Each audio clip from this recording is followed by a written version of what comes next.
sắp tung san corona virus quỷ thiêng là miền biển đầm COVID-19 lại bùi nó chỉ xe kill băng hằng nghe quarantine chỉ xin lấy tung thang lúc đông đại đầm stay at home tung mò nó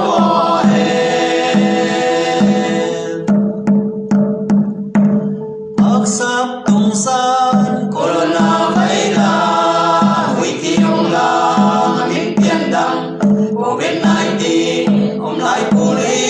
nó chỉ xe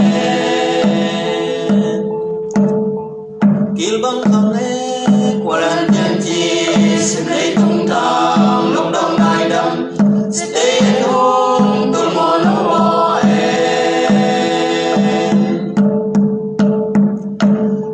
sắp tung san corona virus quỷ thiêng là miền biển đầm COVID-19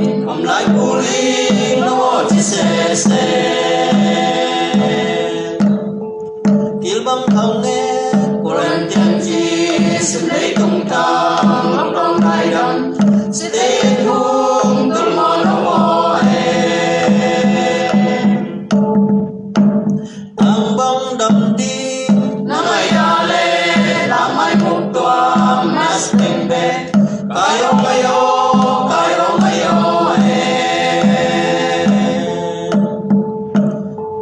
mas tembe nakaila